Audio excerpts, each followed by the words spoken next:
가로사 성을 보시고 웃으며 이르시되 너도 오늘 평화에 관한 일을 알았더라면 좋을 뻔하였거니와 지금 내 눈에 숨겨졌도다. 날이 이를지라 내 원수들이 토둔을 쌓고 너를 둘러 사면으로 가두고 또 너와 및 그 가운데 있는 내 자식들을 땅에 메어치며 돌 하나도 돌 위에 남기지 아니하리니 이는 내가 보살핌 받는 날을 알지 못함으로 인함이라 하시니라. 성전에 들어가 장사하는 자들을 내쫓으시며 그들에게 이르시되 기록된 바 내 집은 기도하는 집이 되리라 하였거늘 너희는 강도의 소굴을 만들었도다 하시니라. 안녕하세요, 생수가족 여러분. 지난 주간도 다들 고생 많으셨죠? 집안에 갇혀 생활하기가 그리 쉽지 않을 것 같습니다. 한국에서는 지난 주간 코로나 바이러스 확진자가 하루에 10명 이내로 줄었고 사망자도 0명을 기록했다는 뉴스를 봤습니다. 이곳 영국은 아직 심각한 단계이긴 하지만 좀 더 참고 견디면서 전 세계적 고난의 시기 믿음으로 잘 이겨내도록 우리 생수가족 여러분 좀 더 힘을 내시기를 바라겠습니다. 오늘 본문은 한마디로 예수님이 드디어 예루살렘에 도착하셔서 보여주신 첫 모습, 첫 번째 행동에 관한 것입니다. 그게 뭘까요? 누가복음 9장에서 예수님은 예루살렘행을 계획하고 굳게 결심하시고 떠나셨죠. 그런데 드디어 도착하신 이후에 보이신 인상적인 첫 번째 행동, 그것은 그만 크게 소리를 내어서 우는 것이었습니다. 이 단어는 자식을 잃은 어머니가 부르짖는 데 사용된 것으로서 거의 통곡하는 정도의 울음이었습니다. 단지 눈물을 훔치는 수준이 아니었죠. 이제 예수께서 왜 그러셨는지 이어진 성전 청결의 사건과 연결해서 주님이 말씀하려고 하시는 메시지는 무엇이었는지 심층적으로 그 내막을 좀 살펴보겠습니다. 첫 번째, 예수님은 30여 년 후 바로 이 도시에 임할 무시무시한 멸망의 사건을 내다보고 계셨습니다. 나귀 새끼를 타고 감람산 내리막길을 지나 성문에 이르는 동안 주님은 사람들의 환호에 들뜨거나 흥분하지 않으셨습니다. 가까운 장래에 이 평화의 도시 예루살렘에 임할 무서운 전쟁과 그 재난을 내다보셨고 이것 때문에 어느 순간 갑자기 크게 울음을 터뜨리신 것입니다. 제자들의 입장에서 매우 이례적이고 인상적인 장면이 아닐 수 없었겠죠. 주님은 의아해하는 제자들에게 이렇게 짧게 설명하십니다. 날이 이를지라 내 원수들이 토둔을 쌓고 너를 둘러 사면으로 가두고 또 너와 및 그 가운데 있는 내 자식들을 땅에 메어치며 돌 하나도 돌 위에 남기지 아니할 것이다. 실제로 이 말씀은 AD 70년 로마 장군 티투스에 의해서 예루살렘이 처참하게 함락되고 멸망하는 사건을 통해 성취되었습니다. 위대한 반란 또는 제1차 유대 로마 전쟁으로 알려진 이 사건이 66년에 발발했고요. 이 독립전쟁은 73년 예루살렘 남서쪽에 위치한 천혜의 요새 마사다에서 항전하는 자들이 집단적인 자살을 통해 끝나게 됩니다. 이미 예수님 당시에도 유대의 독립을 위한 혁명파, 열심당의 활동이 있었지만 이후에는 점점 로마 황제의 우상화와 함께 종교적 탄압이 커져가고 결국 66년 당시 총독 클로루스가 체납된 속주새를 예루살렘 성전의 보물창고에서 억지로 몰수하고 그것에 항의하는 유대인들을 강경 진압하면서 드디어 폭동이 발발하게 됩니다. 초기에는 유대인들이 로마 수비대와 친로마 온건파를 다 살해하고 진압하려는 로마 군대의 공격을 이겨내는 것처럼 보였지만 베스파시안 장군에 의해서 갈릴리와 유대 전역은 결국 점령당하고 말죠. 또 갑자기 로마 황제 네로가 사망하게 되고 베스파시안이 로마로 가서 황제가 되면서 1년 반 정도 이 전쟁이 중단되지만 그 이후에 그의 아들 티투스가 예루살렘을 오랫동안 포위하고 공격하면서 결국 튼튼한 천연 요새 예루살렘이 함락되고 마는 것입니다. 그 결과는 참으로 처참했습니다. 이 기간이 유월절이 끼어 있어서 약 110만 명이나 되는 사람들이 예루살렘에서 사망했다고 합니다. 넉 달간 포위된 성 안에서 굶어 죽어서 성 밖으로 던져진 사람들의 시체가 60만이 넘었다고 합니다. 또 자기 자녀를 잡아먹는 비참한 일들도 많이 발생했다고 합니다. 성전은 불타버리고 철저하게 약탈되고 대제사장 제도, 산헤드린 의회 제도도 다 폐지되고 겨우 살아남아 포로가 된 자들은 노예로 팔려갔죠. 이후에 이스라엘은 2000년 가까이 나라를 잃은 민족으로 전 세계를 방랑하게 됩니다. 이런 장면을 내다보시면서 예수님은 통곡하지 않으실 수 없었던 것입니다. 슬프다 이 성이여, 전에는 사람들이 많더니 이제는 어찌 그리 적막하게 앉았는고. 전에는 열국 중에 크던 자가 이제는 과부같이 되었고, 전에는 열방 중에 공주였던 자가 이제는 강제 노동을 하는 자가 되었도다. 예레미야애가 1장 1절 말씀입니다. 600여 년 전에 예루살렘이 바벨론에 의해 완전히 멸망하며 큰 통곡의 애가를 불렀던 예레미야 선지자의 심정이죠. 그런데 지금 예수님은 그 이상의 탄식과 고통, 분노와 슬픔이 바로 예수님의 통곡이었고 우리 하나님의 마음이셨던 것입니다. 자, 그러면 이런 처참한 심판과 멸망이 예루살렘에 임한 이유가 무엇일까요? 예수님의 대답은 이것입니다. 너도 오늘 평화에 관한 일을 알았더라면 좋을 뻔하였거니와 지금 내 눈에 숨겨져 있도다. 42절에 그리고 이는 내가 보살핌 받는 날을 알지 못함이니라. 44절 이렇게 말씀하신 것입니다. 무슨 뜻입니까? 평화의 도시 예루살렘이 말만 그러했지 참된 평화에 관한 일의 본질을 결코 알지 못했기에 멸망을 했다는 것입니다. 우리말로 보살핌 받는 날로 번역된 원래의 뜻은 너를 방문하는 때, the time of your visitation, 즉 하나님이 예루살렘을 방문하시는 특별한 때라는 것을 말합니다. 이것은 지난 3년간 예수의 공생의 사역을 통해서 참된 평화를 가져오는 메시아 왕의 방문을 가리킵니다. 그럼에도 자기 백성 이스라엘이 평화의 왕을 영접하지 않았기 때문이라는 것입니다. 여러분, 하나님의 평화는 무엇이며 어떻게 이 땅에 임합니까? 당시 수많은 유대인들은 민족주의적 입장에서 하나님의 평화를 자기중심적으로 축소시켜서 이해했습니다.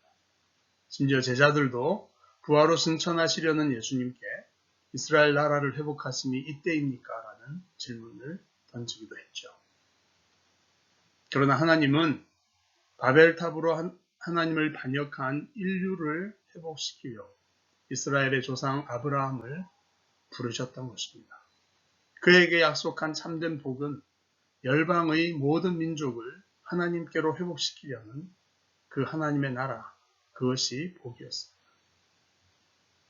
그렇지만 왜곡된 선민의식에 사로잡힌 유대인들은 인류 전체를 향한 하나님의 평화의 복음을 오해하였습니다. 악한 제국 로마의 식민지에서 해방시켜줄 메시아 왕만을 기다렸고 그런 기미가 없자 스스로 자기 손을 사용해서 독립전쟁을 펼쳤습니다. 70년 6월절에 전쟁 중에 있던 원래 인구 10만의 도시 예루살렘에 100만의 순례자들이 몰려왔었는데요. 그들은 이 평화의 성을 하나님이 지켜줄 것이라고 확신했었기 때문입니다. 그렇지만 반대로 예수님은 이렇게 예루살렘이 포위되는 날이 오면 즉시 성을 빠져나가라고 제자들에게 미리 가르쳐 주셨었죠.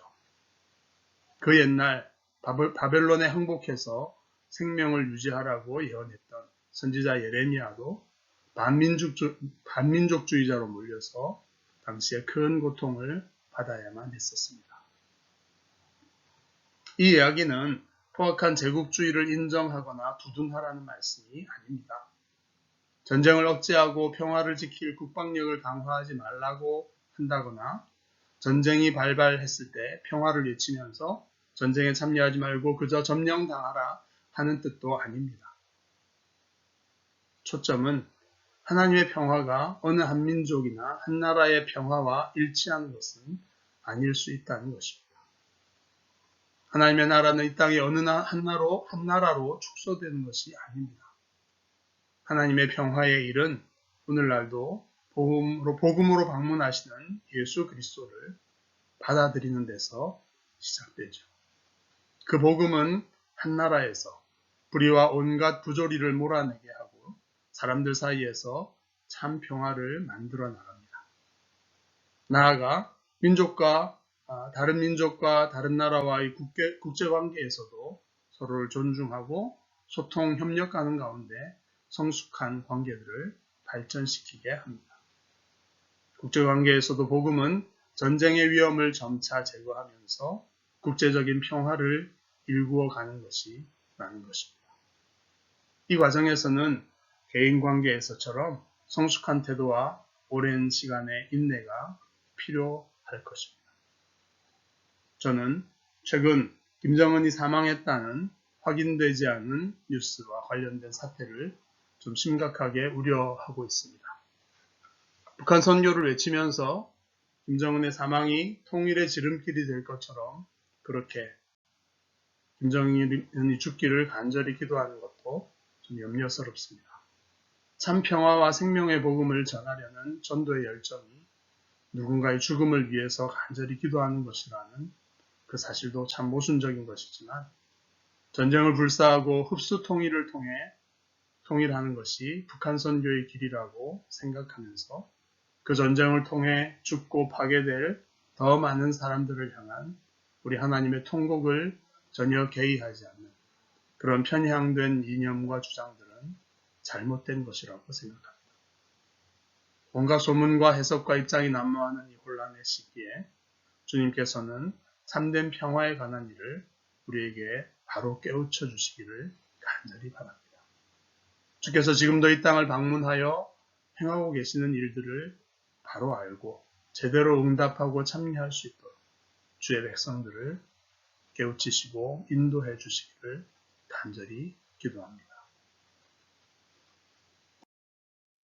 마지막으로 예수님은 긴 예루살렘 여정을 마무리하는 사역을 그 종착점인 성전에 도착해서 실행하셨습니다. 바로 성전 청결 사건이라고 부르는 사건입니다. 성전에서 장사하는 사람들을 내쫓으시며 주님은 이렇게 말씀하셨죠. 기록된 바 내 집은 기도하는 집이 되리라 하였거늘 너희는 강도의 소굴을 만들었도다. 46절. 이 과격한 주님의 행동에 대해서는 서로 다른 해석들이 많이 있습니다. 자기 집에서 제물과 동전을 미리 준비하지 않고 성전에 와서 이런 사태를 키운 예배자들의 잘못이다 라고 하는 견해도 있고요. 내적인 예배와 기도에 무관심하고 형식화되어 버린 전통적인 유대교의 성전 예배 문화가 타락된 것을 비판하신 것이다. 이렇게 보는 사람도 있습니다. 또 어떤 사람은 경제적 이윤을 목적으로 제사 제도를 장악하고 예배를 비즈니스로 전락시켜 성전 예배와 절기를 큰 재정적 착취의 수단으로 삼았던 대제사장과 종교 권력자들의 폭정에 대한 예수님의 저항이었다. 이렇게 보기도 합니다. 또는 예루살렘 성전의 멸망을 상징적으로 보여준 예언적인 행동이셨다. 이렇게 보는 사람도 있습니다. 저는 이 모든 해석들 각각이 일리가 있다고 생각합니다. 그것들은 각각 의미를 갖고 서로 연결되어 있는 것으로 보입니다. 분명한 것은 이 사건을 수습하려고 성전 치안대가 출동하지는 않았던 점으로 보아서 이것은 매우 상징적인 행동이었다라는 것으로 생각됩니다. 이것은 3년 전에 예수님 공생의 첫 예루살렘 방문에서 행했던 성전 청결 사건에서 선언하셨던 내용을 재확인하신 것이라고 할 수 있습니다. 너희가 이 성전을 헐라 내가 사흘 동안에 일으킨다. 예수는 정전된 자기 육체를 가리켜 말씀하신 것이다. 요한복음 2장 19절 21절입니다. 그렇습니다. 주님은 이제 그의 생애 마지막 6월절에 자신의 죽음으로 눈에 보이지 않는 하늘 성소에 영원한 단번에 속죄 제사를 드리고 부활하심으로써 참으로 하나님을 예배할 새 성전을 지으셨습니다. 눈에 보이는 예루살렘 성전은 더 이상 필요 없게 폐지되었고 영과 진리로 예배할 자들이 복음 안에서 참 예배자로서 하늘 성소로 나아갈 수 있는 길이 우리 예수 그리스도로 말미암아 열렸다는 뜻입니다. 코로나 바이러스 사태로 주님은 우리에게 도전하고 계신다고 생각됩니다. 우리 개인과 가정은 정말 하나님을 예배하는 사람들인가? 눈에 보이는 모임이나 우리를 강제할 전통이 사라진 다음에도 나와 우리 가정은 참으로 하나님을 예배하고 섬기는 그런 삶을 살 것인가? 그 예배를 중요하게 생각해서 나의 귀한 시간과 에너지를 아낌없이 드리려고 하는가? 화려하고 잘 정비된 교회의 예배 문화에 참여하면서 마치 내가 훌륭한 예배자인 양 착각하거나 대리만족과 자부심을 가지고 살아왔던 것은 아닌가요? 예수님이 뒤집어 엎으신 청결의 사건이 코로나 사태를 통해 오늘날 우리 개인과 교회에도 다시 한번 임하게 되기를 바랍니다. 전통과 습관에 실종된 우리의 참 예배와 기도의 집, 성전이 늦기 전에 다시 회복될 수 있기를 진정으로 바라는 것입니다. 이제 함께 기도하겠습니다. 존귀하신 주 하나님, 드디어 평화의 성 예루살렘에 도착해서 큰 소리로 통곡하셨던 우리 주님의 울음과 눈물을 우리에게도 이 시간 들려주시옵소서. 우리 시대에 주님이 행하시는 참 평화에 관한 일을 우리 눈을 열어 보여주시고 우리 마음을 열어 깨닫게 하여 주옵소서. 죽음의 공포, 각종 혼란과 분열의 시기에도 주의 복음으로 말미암는 참된 평화가 이 땅 곳곳에 그리고 우리 조국 한반도에 또 임하게 하여 주옵소서. 그리하여 열방이 예수 그리스도 안에서 참 하나님을 예배하는 구원의 축복을 충만히 누릴 수 있도록 하여 주시옵소서. 우리 주 예수 그리스도의 이름으로 간절히 비옵나이다. 아멘.